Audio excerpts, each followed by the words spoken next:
بسم الله الرحمن الرحيم نحمده ونصلي على رسوله النبي الكريم أما بعد فأعوذ بالله من الشيطان الرجيم بسم الله الرحمن الرحيم إن هذا القرآن يهدي للتي هي أقوم وقال عليه الصلاة والسلام اقرأوا القرآن فإنه يأتي يوم القيامة شفيعا لأصحابه او کما قال علیہ الصلاة والسلام. محترم سامعین و اوریدونکو، د قرآن پاک د تفسیر په سلسله کې چې کوم اصول بیانیږي او بیان شول، تیر شوي درس کې د قرآن پاک د لفظ په حواله، د قرآن پاک د جمع کولو په حواله او بیا د قرآن مجید په یو قرائت باندې د جمع کېدلو تفصیل مخې ته راغللو. د هغه اصولو په سلسله کې آینده درس زمونږ په دې خبره باندې کیږي چې د حضرت عثمان رضی الله تعالی عنه په زمانه کې چې کومه صحیفه د قرآن پاک ولیکلی شوه، د دغه صحیفې خواص څه وو او د دغه صحیفې ترتیب څنګه وو. د دې باره کې اهل تفسیر ولا لیکلي دي چې خواص د صحیفې عثمانیه د حضرت عثمان رضی الله تعالی عنه د صحیفې د لیکل شوو ترتیب کړل شوی صحیفې خاصیتونه په دې ډول سره وو. اول، ترتیب د سورتونه په دغه صحیفه کې موجود وو، لکه دا کوم ترتیب چې اوس زمونږ سره دی. تسمیه نه وروسته فاتحه ده، بقره، عمران، نساء، مائده، انعام، اعراف، انفال، توبه، یونس، هود، یوسف، رعد، ابراهیم، حجر، نحل، بنی اسرائیل، کهف، مریم تر آخر سوره والناس پورې. داسې ترتیب د سورتونو په دغه صحیفه کې موجود وو. دویم خاصیت یا امتیاز د دغه صحیفې ځانګړتیا دا وه چې په یو داسې رسم الخط باندې دغه صحیفه لیکل شوې وه چې څومره متواتر قرائتونه د قرآن مجید وو پاغي سره لوستل کېدلی شوله، خو نقطې ورباندې نه وې. د نقطو متعلق آینده کې موږ خبره کولی شو. دریمه ځانګړتیا د دغې صحیفې دا وه چې اووه نسخې تیارې کړلی شولې او دا اووه نسخې د دغې صحیفې مختلفو ښاریونو ته ولېږلی شولې. اول مکې مکرمه، دویم شام، دریم یمن، څلورم بحرین، پنځم بصره، شپږم کوفه، اووم مدینة المنوره. دغه اوو غټو غټو ښاریو ته د دغې صحیفې عثمانیه دغه اووه نسخې مرتب شولې او دغه غټو ښارونو ته ولېږلی شولې. باقی چې څومره نسخې د چا سره موجودې وې، حضرت عثمان رضی الله تعالی عنه په امر باندې دغه ټولې نسخې را جمع کړلی شولې او هغه وسوځول شولې.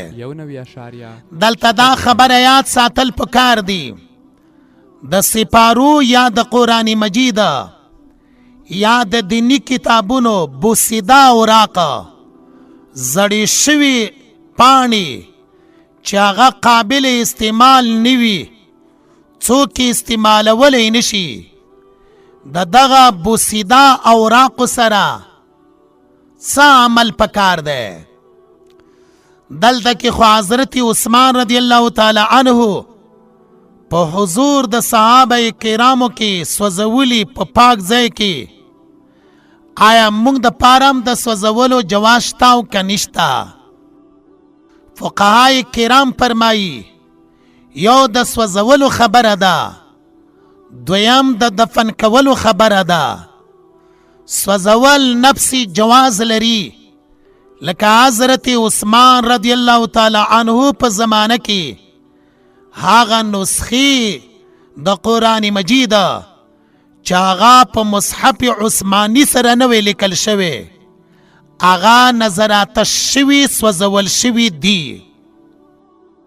دویمه طریقه دا ده چې دغه ناقابل استعمال پاڼې د سپارو یا د قرآن پاک دا په یو بهترینا کپړه کې اچول، لکه مونږ به مثال د بوجۍ سره ورکو، او په یو داسې ځای کې ژورې دفن کول په خاورو کې چې د هغې د بې حرمتۍ او د بې عزتۍ هیڅ قسم خطره پاتې نشي او هیڅ قسم خطره یې نه وي.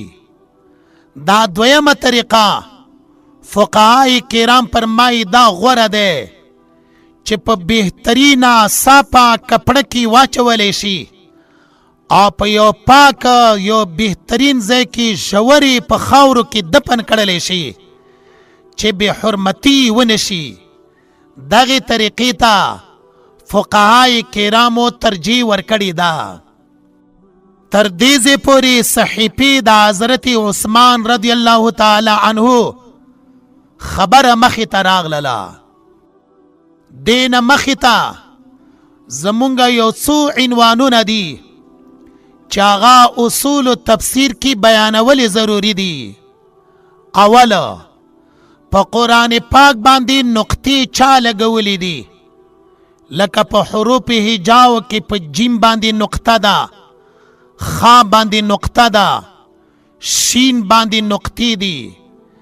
دغه نقطې په قرآن مجید باندې چا لګولې دي. دویمه، قرآن پاک باندې حرکات زبر زیر پیش دا چا لګولې دي او دا خدمت چا کړی ده. دریمه، قرآن مجید ویلی شي چې اوه منازل دي، اوه منزلونه دي. دا اوه منزلونه د قرآن مجید په څه طریقې باندې راغلی دي او وجود ته د دغه اوه منزلونو وجود مخې ته راغلی دی. دا درې عنوانونه خدا شوله. څلورم نمبر کې رکوع تقسیم په قرآن پاک کې د کومو صورتونو چې شوی دی، نو دا د رکوع تقسیم په کومې طریقې باندې شوی ده او چا د دې تقسیم کړی ده. پنځم عنوان د سپارو دی چې قرآن پاک 13 سپارې د چا په زمانه کې او څنګه وجود ته راغللی. دا 15 عنوانونه دي. اول عنوان، نقطې په قرآن مجید باندې بنا بر اختلاف ابو الاسود دؤلی رحمه الله لګولی دي. یعنی مونږ داسې ویلی شو چې قرآن پاک باندې نقطې ابو الاسود دؤلی رحمه الله ولګولی. دویمه خبره د حرکات وه. په قرآن مجید باندې حرکتونه لکه زبر زیر پیشه دا خو یا په ذات خود په خپله حجاج ابن یوسف لګولی دي، یا دغه حرکتونه د حجاج ابن یوسف په امر باندې نور علماو لګولی دي. لګه خبره د حجاج ابن یوسف په باره کې کول غواړو. حجاج ابن یوسف د مسلمانانو په تاریخ کې هغه ظالم او جابر او هغه سنگ دل سخت دل شخص دی چې د په دسخط باندې 100,000 نه زیات خلک بې ګناه قتل کړل شوي، اعدام شوي دي. په همدغه 100,000 کسانو کې حضرت عبدالله ابن زبیر رضی الله تعالی عنہ چې په ډېرې بېدردۍ باندې د حجاج ابن یوسف په امر باندې مکه مکرمه کې اعدام کړلی شولو. دغه حجاج بن یوسف عقیدوي لحاظ باندې د الله پاک نه ډیر زیات یریدونکی شخص و عقیدوي لحاظ باندې، خو عمل ډیر ظالمانه و. عقیدوي لحاظ باندې پوخ مسلمان و، خو عملی لحاظ باندې لوی ظالم او سنگ دل شخص و. د متعلق داسې یو قصه مشهوره ده چې کله مړ کېدلو، د مړ کېدلو نه وړاندې د ده مور د بیمارۍ په حالاتو کې د ده په خوا کې ناسته وه او دغه مور یې په ژړا وه. حجاج بن یوسف په یو وخت کې خپلې مور ته سترګې راوچتې کړلې او دا یې ورته وویلې چې مورجانې ولې ژاړې؟ مور یې ورته وایي ژړا په دې خبره باندې راځي چې تا دومره ظلمونه کړي دي، د هغه ظلمونو په نتیجه کې ستا سره به د الله پاک په دربار کې څه فیصله کولی شي او ستا قضا او ستا محکمه به د الله پاک په نیز باندې په کومه طریقې باندې. حجاج بن یوسف خپل مور ته وایي مور ما ته دا پته دی چې ما ظلمونه کړي دي، بې ګناه خلک مې اعدام کړي دي، خو کله چې ورځ د قیامت شي او الله پاک ما خپل دربار ته پیش کی او زما نه دا مطالبه وکړي چې ستا د ظلمونو فیصله زه وکمه او که ستا د ظلمونو فیصله ستا مور وکړي، نو ګوره مور جانې په همدا حالاتو کې چې زما ظلمونو باندې ته نن ژاړې او نن ته فریاد کوې، خپه او غمزده یې، زه به په ورځ د قیامت باندې خپله فیصله په الله وکم او خپله فیصله به په تا باندې ونه کمه. د هغې وجه یې دا بیان کړله چې الله پاک په قرآن مجید کې خپل ځان په رحمان او رحیم سره معرفي کړی ده.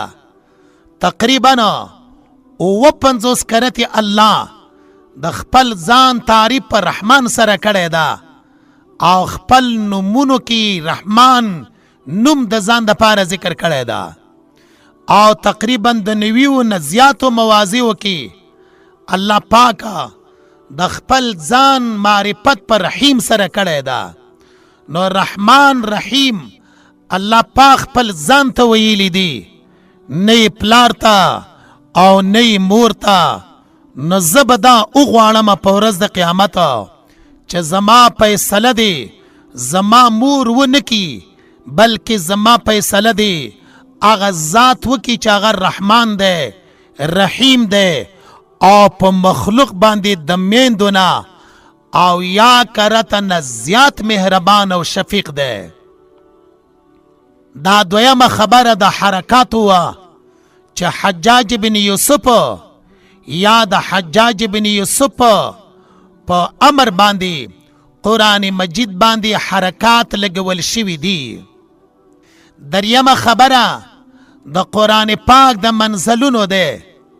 قرآن پاک کې 7 منازل دي چې د هغې حروف مخففه علماء کرامو فمی بشوق الفاظو سره نقل کړي دي.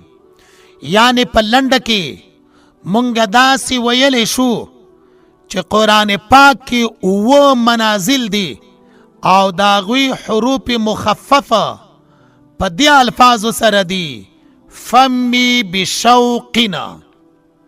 په دغه حروف مخففه کې دغه 7 واړه منازلو ته اشاره ده. فمی الفاظ دي فمی بشوقنا، د دې معنا بیا دارنګې کولی شي فمی بشوقنا، زما خوله اوس هم ورته په شوق کې ده. څه معنا؟ قرآن پاک باندې مې زړه موړ شوی نه دی او خولې خوند مې اوس هم د قرآن پاک په لذت باندې دی، اوس هم ورته په شوق کې یم. نو هغه اوه منازل د قرآن مجید دارنګې جوړیږي. فا کی اشاره د فاتحی تا یعنی د فاتحی نه واخله. میم کی اشاره د مایدی تا تر سورت مایدی پوری دا اول منزل ده. مایدی نورستا بیا میم نورستا یاد په فمی کې، میم نورستا بیا یاد په فمی کې. نو میم نه واخله تر یونس پوری دیتا دویم منزل د قرآن مجید ویلی شي. نو فاتحینا تر مایدی پوری اول، مایدینا تر یونس پوری دویم، یونسنا رستا تر بنی اسرائیل پوری دا دریم منزل ده. او دغه حروفم فمی بشوقین کی با لپس پوری راغللا. بنی اسرائیل نورستا شین شعران را غسل شوه ده پا دی حروفو که. نو بنی اسرائیل نورستا تر سورت شعرا پوری دا بل منزل ده دا قرآن پاک. شعرانا والصافات پوری دا پینزم منزل دا قرآن پاک ده. صافات نواخلا تر سور قاپ پوری فمی بشوقنا قاپ پوری دا شپږم منزل د قرآن مجید ده. او د سورت قاپنا تر آخر پوری اوم منزل د قرآن مجید ده. نو منگا پا دی دریم عنوان کی د منزل خبره کولا. ویلی چه قرآن پاکا اوم منزل ده او حروف مخفف مو بیان کرلا فمی بشوقنا. سوال دار ازی چه دا اوه منازل د قرآن مجید څنګه وجود تراغلی دی؟ دغه اوه منازل د قرآن مجید څنګه موجود شولا؟ مفسرین کرام فرمایی د صحابه کرامو عادت داو چې په هفته کې به یو ځل قرآن مجید ضرور بی ضرور به ختمولو. او دغه ختم داغوی د وجنا قرآن مجید اوه منزل شوه ده. یعنی په یو ورځ کې به د فاتحې نه تر مایدې پورې، په دویمه ورځ کې مایدې نه تر یونس پورې، په دریمه ورځ کې یونس نه بني اسرائیل پورې، په څلورمه ورځ کې بني اسرائیل نه تر شعرا پورې، پنځمه ورځ باندې شعرا نه والصافات پورې، شپږمه ورځ باندې د والصافات نه واخله تر سورې قاف پورې، اومه ورځ باندې د قاف نه تر والناس پورې. قرآن مجید حسب معموله روزانه د دوی د تلاوت امدغه مقدار و. د دغه مقدار د وجنا قرآن پاک اوه منزله ګرځول شوی ده. څلورم عنوانه د رکوع متعلقه. که مونږ سوچ وکړو قرآن مجید کې چې څومره سورتونه دي اوږده، پاغي کې رکوعات دي. دغه د رکوعاتو د رکوع تقسیم څنګه او په څه طریقې باندې مخې ته راغلی ده، دا څنګه موجود شولو؟ جواب د دې خبرې د پاره په دوو طریقو باندې ده. اوله طریقه دا ده د رکوع تقسیم علماء کرامو مفسرین کرامو په معنوي لحاظ باندې کړی ده. یعنی د رکوع تقسیم دا د معنوي لحاظ سره شوی ده. د کومو آیاتونو مبارکو مضمونونه چې یو بل سره متحد وو، یو وو، او معنوي لحاظ باندې معنی یو راتلله، مقاصد یو، هغه ځای باندې نښه د رکوع لګول شوي ده. نو یو جواب دا شولو چې تقسیم د رکوع دا معنوي لحاظ باندې شوی ده.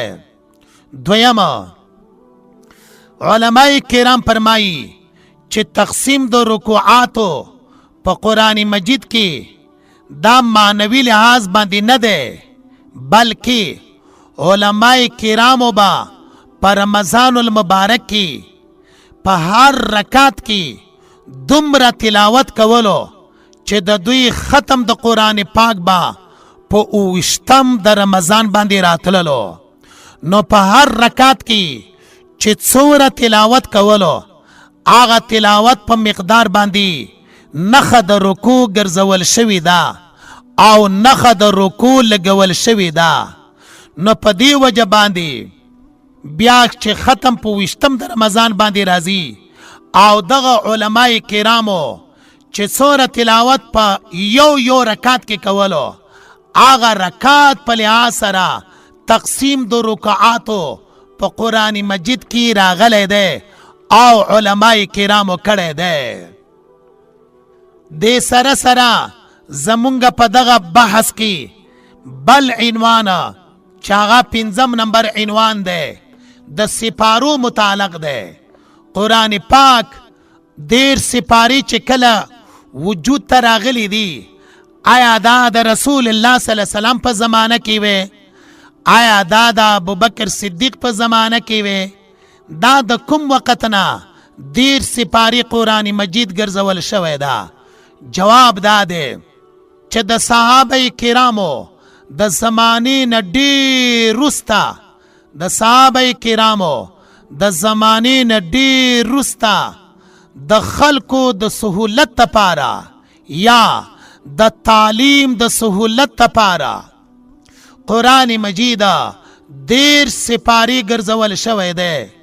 نو دا وجود د سپارو زمانه د رسول الله، زمانه د ابوبکر، زمانه د عثمان، زمانه د علی، دی زمانه کې نو بلکې دا د سپارو وجود او د سپارو دا تقسیم دا د صحابه کرامو نه وروسته د تعلیم د سهولت لپاره 10 سپارې قرآن مجید ګرځول شوی ده.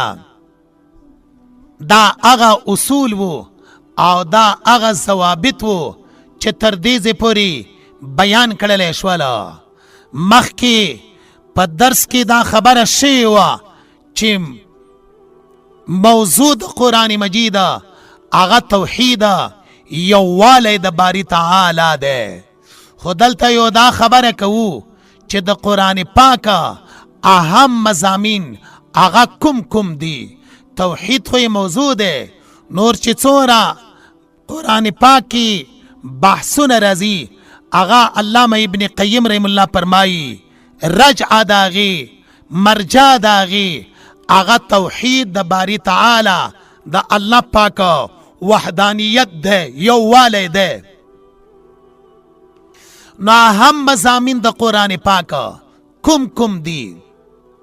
که چرته موږ نه پوښتنه وشوله چې د قرآن پاک اهم مضامین کوم دي، نو په جواب کې موږ داسې ویلی شو چې د قرآن پاک اهم مضامین هغه 8 دي.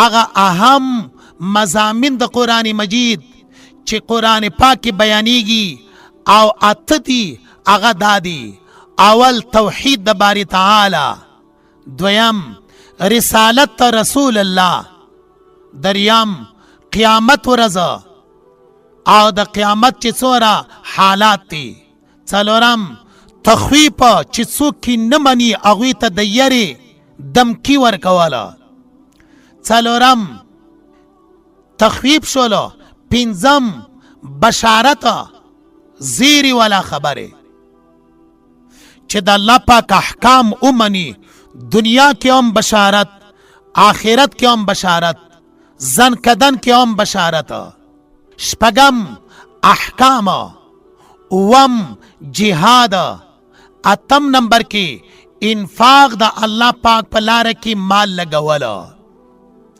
دا 8 مضامین په قرآن مجید کې اهم مضامین دي کوم چې بیانیږي.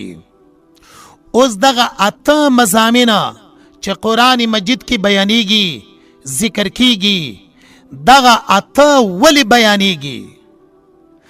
دغه 8 مضامینو خصوصیت څه ده؟ نو داغي جواب دا ده: توحید خو ځکه په قرآن پاک کې بیانیږي چې موضوع د قرآن پاک هغه توحید ده. رسالت ځکه په قرآن پاک کې بیانیږي چې د توحید بیان کوونکی رسول الله صلی الله علیه وسلم دی، نو ځکه رسالت ذکر کیږي. دین وروسته دریم نمبر کې قیامت و.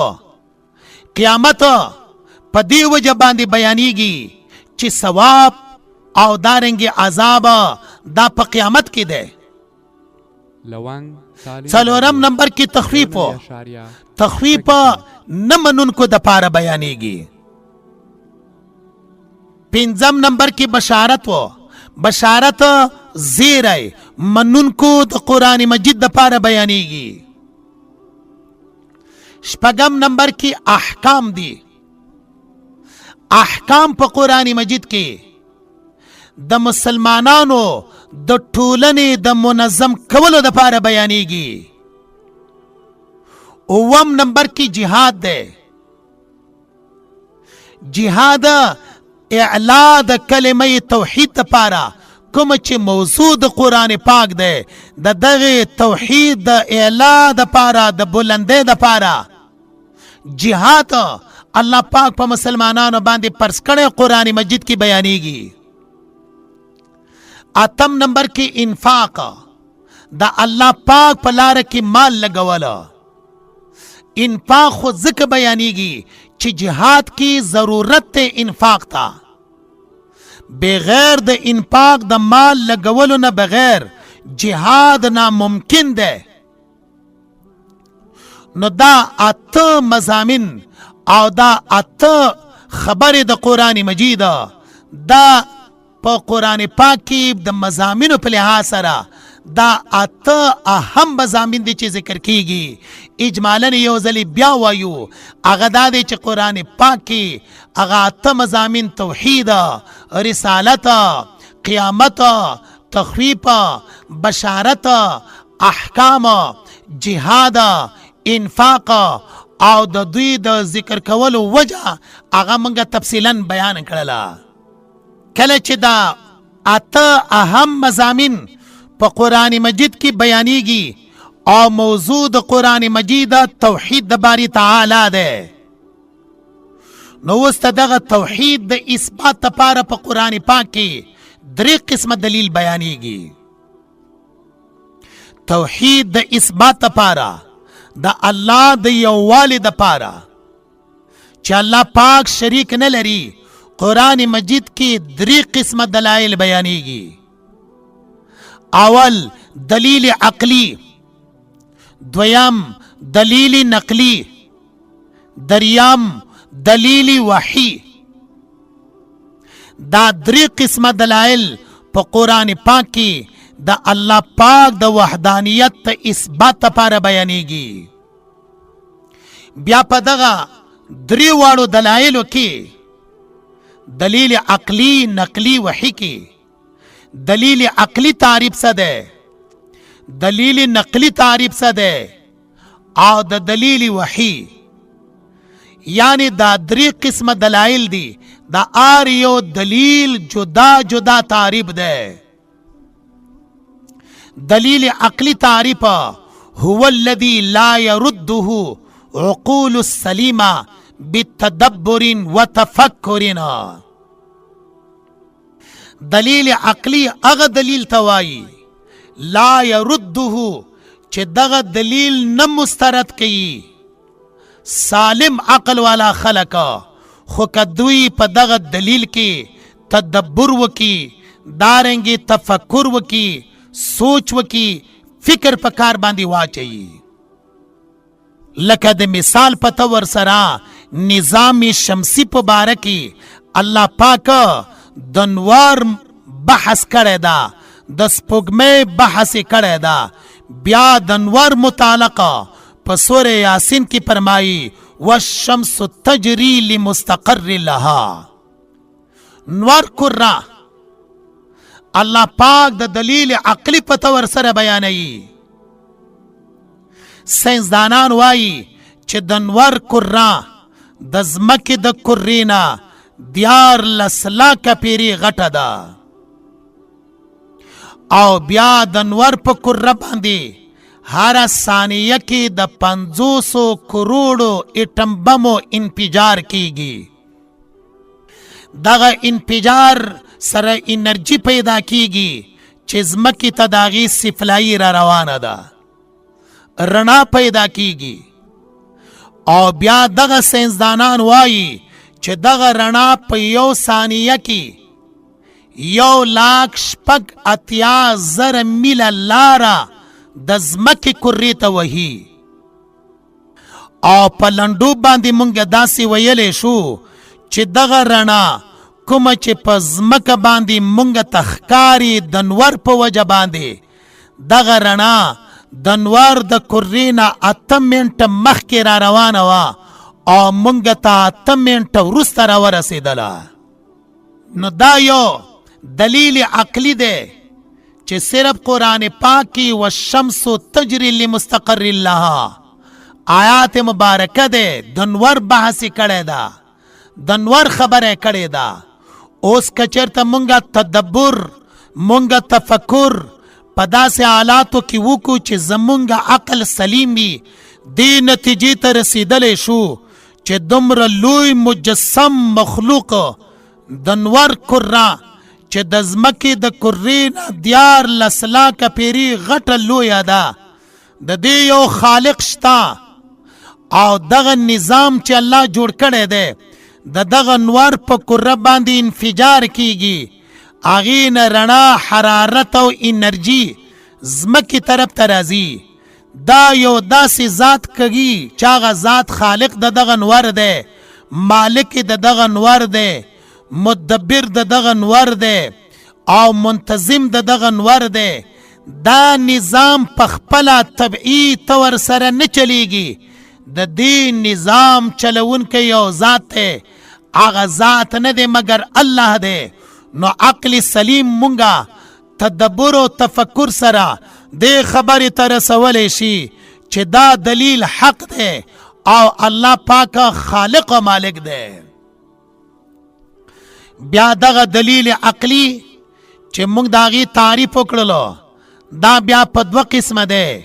یو عقلی محضه ورته وایي، دویم علی سبیل الاحترام من الخصم. احترام من الخصم دا معنا داسې یو دلیل الله پاک قرآن پاک کې بیان کړی، بیا د قرآن پاک نه منونکو نه یې پوښتنه کړي، هغوی صراحتاً جواب ورکړی وي د منلو، یا هغوی سکوت خاموشي اختیار کړي. نو دغه خاموشي هم دلیل د پاره د چا دی؟ دلیل د پاره د منلو دی. دغه خاموشي د دوی ته یا ښکاره اعتراف د دوی ته علی سبیل الاحترام من الخصم سره تعبیر کولی شي. عقلی محضه متعلق مونږ وویلې چې دا بیا 3 اقسام دي. یو ارضی د ځمکې سره تعلق دی، دویم سماوي د اسمان سره تعلق دی، دریم جوی د ځمکې د اسمان په منځ کې فضا د دې سره تعلق دی. او مونږ وویلې چې سورې بقره چې وګورو 21 نمبر آیات کې د هغې تذکره شته، هغه دا دی الذي جعل لكم الارض فراشا والسماء بناء وانزل من السماء ماء. نو دلته کې فراشن دا هغه دلیل دی چې سفلي لاندې د ځمکې سره تعلق دی، ارضي چې ورته وایي. والسماء بناء، آسمان الله پاک په تاسو باندې د پاسه چت ګرځولی ده، دا سماوي دلیل شولو. او وانزل من السماء ماء، دې ته جوي او فضایي دلیل وایي. د ځمکې د آسمان په منځ کې چې کومه فضا ده، دغه فضا کې الله وریځې را پیدا کی، بیا د دغه وریځو نه باران ووري بقدر حاجت خلکو. نو دا دلیل عقلی محضه 3 اقسام بیان شوله او هغې ته مونږ اشاره وکړله اجمالا چې دا 3 اقسام یو ارضی سپلی چې ورته وایي، دویم سماوي، دریم جوی. پاتې شوله دغه دلیل عقلی علی سبیل الاحترام من الخصم چې د قرآن منکرینو پاغي کې اقرار کړی، نو دغه اقرار بیا په دوه قسمه دی. یو صراحتن دی چې د دوی نه تپوس شوی وي د ځمکې نظام او د اسمانونو نظام دا چا پیدا کړی دا، لکه سورې یونس کې د دوی نه پوښتنه شوې ده. جواب د هغوی دا دی لیقولن الله، دوی په خپله وایي چې دا کار چا کړی ده؟ الله پاک، خالق، رازق، مدبر و منتظم. دا څوک دی؟ دا صرف یو الله دی. او پاتې شوله دویم اعترافي ضمني چې صرف دوی سکوت اختیار کړی، او دا سکوت هم دلیل د چا دی؟ دام دلیل د رضا دی، دلیل د اقرار دی، دلیل د اعتراف دی. لکه سورت انعام 14 نمبر آیات کې داغي وضاحت شتا. د قرآن مجید اهم مضامینو کې د توحید متعلق مونږ ویلې چې دلایل بیانېږي.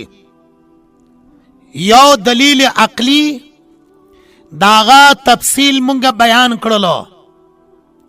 دویم دلیل نقلی. دلیل نقلی تعریف مفسرینو دارنګي کړی دا هو الذي نقل عن شخص مکرمین او نقل من کتاب مکرمین ولا يتوهم التعصب عند المخاطب. دلیل نقلی اغا دلیل توائی نقل عن شخص مکرمنا چې د یو معزز شخصنا یا د یو مقدس کتابنا نقل شوی وی، خود چا سره چې ستا مخالفت او مباحثه مناظره ده اغا متعصب ضدی نیوی، متعصب ضدی نیوی، دیتا دلیل نقلی ویلی شي. بیا دغه دلیل نقلی قرآن مجید کی په ډیر تفصیل سره بیان شوی ده. لکه انبیاء کرامو نه دلیل نقلی شتا، جنات پیریانو نشتا، تیر شوی کتابونو نشتا، ملائک و مومنانو نشتا. ناغا بیا اوږد بحث ته د چا د دلیل نقلی کوم چې په خپل ځای کې هغې تذکره به وکړلی شي.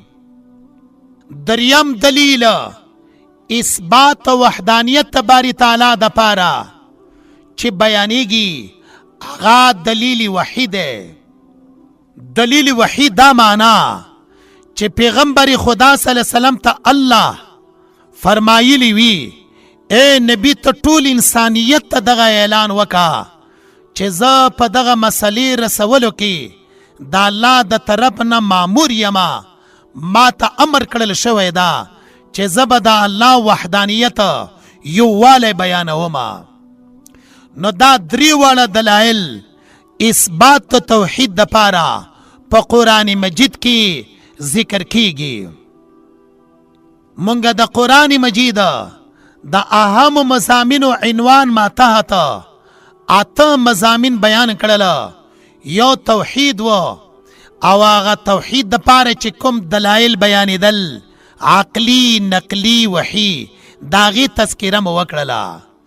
دویمه د دغه دلایلو د پاره د دغه مضامینو په سلسله کې بل مضمون زمونږ سره هغه بشارت ته. بشارت خپل معنا په عربی کې دارنګي شوی دا الاخبار بمحبوبنا یظهر اثره فی البشرة. الاخبار بمحبوب لړ په پښتو کې د بشارت مونږ دارنګي توجیه کولی شو. بشارت زیری ته وایي، یعنی یو چاته د یو خوښ شوي شي په باره کې اطلاع ورکول چې د هغه په مخ باندې، د هغه په تندي باندې، د هغه په رخسار باندې د خوشحالۍ اثرات ښکاره شي، دې ته بشارت ویلی کیږي. نو عربی کې هم د بشارت خبره راغلله او پښتو کې هم مونږ په اسانه طریقې سره د بشارت نه تعبیر وکړلو. اوس د قرآن پاک په اصطلاح کې چې کله مونږ د یو آیات مبارکه متعلق لیکو یا د یو آیات مبارکه متعلق مونږ وایو چې دلته کې بشارت ده، نو الته د قرآن پاک په اصطلاح کې بشارت چاته وایي؟ بشارت تعریف مفسرینو دارنګې کړی ده: التذکیر بنعم الدنیویة والاخرویة، التذکیر بنعم الدنیویة والاخرویة. کله چې الله جل جلاله په قرآن مجید کې انسانانو ته خپل دنیوي نعمتونه یا د آخرت نعمتونه بیانوي، دې ته بشارت زیری ویلی شي. که د دنیوي نعمتونو سره تعلق و نو هغې ته بیا بشارت دنیوي وایي، او که د آخرت نعمتونو سره تعلق و هغې ته بیا بشارت اخروي ویلی شي. خو دلته دا یو خبره یاد ساتل پکار دی چې دغه بشارتونه الله پاک چې ورکوي دنیوي یا اخروي، دا د څه دپاره ورکوي؟ لترغیب الایمان، د پاره د دې خبرې چې د خلکو تشویق، د خلکو ترغیب ایمان راوړلو ته راشي، ایمان راوړي. نو دا د مضامینو په لحاظ سره بشارت چې قرآن پاک کې دنیوي او اخروي دواړه د انسانانو د ترغیب د پاره بیانېږي، د هغې تذکره راغلله او بشارت وضاحت وشولو. بیا د دغه بشارت دپاره قرآن پاک کې مونږ مثالونه سورت حج 40 نمبر آیات، سورت کهف 159 نمبر آیات کې کتلی شو. یو کې د دنیوي بشارت تذکره ده او بلکې د اخروي بشارت تذکره ده. بل په اهم مضامینو کې زمونږ سره د بشارت سره سره تخویف و. د تخویف خپل معنا څه ده؟ پښتو کې مونږ تخویف څه ته وایو؟ تخویف خپل معنا الانذار بذکر عذاب الدنیوي او الاخروي، یره ورکول انسانانو ته، یره ورکول انسانانو ته په عذاب دنیوي یا په عذاب اخروي سره. حاصل دا ده انسانان په دې خبره باندې خبرول که چرته زما دا حکم ونه منلو نو زه به تاسو ته عذاب درکمه په دنیا کې، لکه تیر شوي قومونو ته الله پاک په دنیا کې عذاب ورکړی و. نوح علیه السلام قوم 9.5 کاله الله پاک هغوی ته صبر کړی و او 9.5 کال نه وروسته الله پاک هغوی هلاک کړله. د دوی تذکره چې قرآن مجید کې بیانېږي دې ته تخفیف دنیوي ویلی شي. د جهنم بحث لکه مثال په طور سره تکادو تمیز من الغیظ، سورې ملک دی جهنم به نږدې وي چې د غصې د وجې نه وچوي، دو ټوټې شي. حدیث مبارکه کې دی اوقد علی النار 1000 سنة حتى احمرت ثم اوقد عليها 1000 سنة حتى ابيضت ثم اوقد عليها 1000 سنة حتى اسودت فهي سوداء مظلمة. حدیث مبارکه کې دی چې الله پاک د جهنم اور په خپل قدرت کامله سره یا د ملائکو په ذریعه سره ګرم کړلو، تیز کړلو تر 0 کالونو پورې، تر دې پورې چې هغه اور تک سور وګرځېدلو. بیا د 0 کاله پورې کله دا ګرم شولو سور وګرځېدلو، د هغې نه وروسته 0 کاله نور د جهنم اور ته تیزي ورکړلی شوله تر دې پورې چې دغه اور تک سپین شولو. نو 2000 کاله شوله، دې نه وروسته 0 کاله نور دغه د جهنم اور ته تیزي ورکړلی شوله آن تر دې پورې چې تک تور شولو. نو 3000 کاله شوله. دا بیان چې په حدیثو کې کیږي یا قرآن مجید کې د جهنم سختۍ بیانېږي یا د محشر سختۍ بیانېږي، دې ته تخویف اخروی ویلی شي. تخویف خپل معنا ده ير ورکولا. شاه ولی الله رحم الله د تخویف نه تعبیر په تذکیر بایام الله سره کوي. تذکیر بما بعد الموت اصطلاح استعمالی او عام طور سره مونږ په اصول کې تخفیف اصطلاح استعمالو. د شاه ولی الله رحم الله اصطلاح هغه تذکیر بایام الله یا تذکیر بما بعد الموت اصطلاح استعمالیږي. د دغه تخفیف دنیوي د پاره سورۃ مریم 98 نمبر آیات، تخفیف اخروی د پاره سورۃ مریم 86 نمبر آیات. الته د دې تفصیل ذکر کړل شوی دا، بیان کړل شوی دا.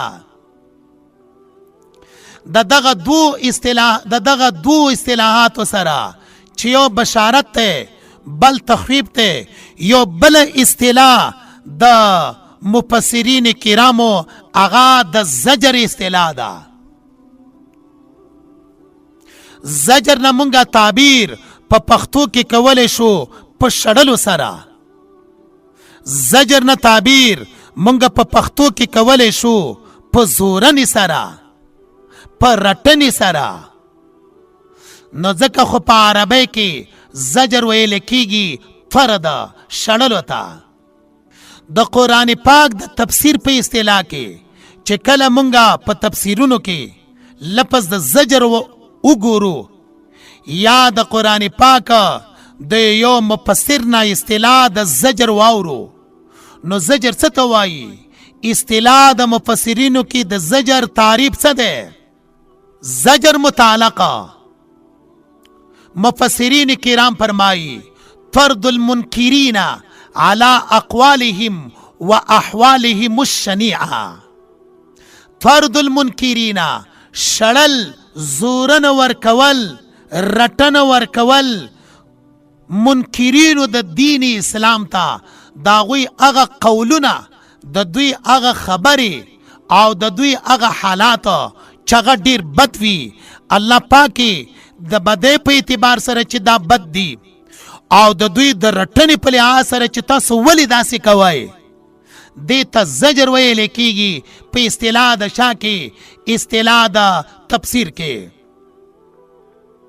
نو تر دې ځای پورې د قرآن مجید هغه اصطلاحات د تفسیر چې هغه بنسټیزه حیثیتونه لري بیان کړلی شول. ننني سبق کې مونږ دارنګې ویلی شو چې نن مونږ په درس کې د اصول تفسیر د پاره یو څو خبرې یاد کړلې. اوله خبره، کوم مصحف چې حضرت عثمان رضی الله تعالی عنہ په زمانه کې ولیکلی شولو، داغه امتیازات یا داغه ځانګړتیاوې کومې وې، هغه مونږ په ګوته کړلې. دې نه وروسته نقطې په قرآن پاک باندې، حرکتونه په قرآن پاک باندې، منزلونه څنګه وجود ته راغلل قرآن پاک کې، رکوعات په کوم لحاظ سره قرآن پاک کې وجود ته راغلي دي، سپارې څنګه په قرآن پاک کې وجود ته راغلل، دا ټول بیان کړلی شول. دې نه وروسته مونږه د قرآن پاک اهم مضامین اته بیان کړل سره د نومونو نه. بیا د دغه اتو مضامینو نه وروسته چې موضوع د قرآن پاک توحید وا، د توحید ته اثبات لپاره 3 قسمه دلایل بیانېدل، عقلی، نقلی، وحی. د هر یو مونږ تعریف وکړلو او دغه تعریف سره وضاحت اجمالی طور سره راغللو. دې نه وروسته مونږ د مضامینو په لحاظ سره د بشارت اصطلاح، د تخویف اصطلاح، دارنګې د زجر اصطلاح کوم چې مفسرین په باب د تفسیر کې ذکر کوي، د دغه اصطلاحات مو مختصر طور سره بیان وکړلو. د دې خبرې د پاره چې مونږه د تفسیر د قرآن پاک سره آشنا یو او د قرآن پاک د آیاتونو په مضامینو باندې پوه وو او دا یو استحبابي عمل نه دی.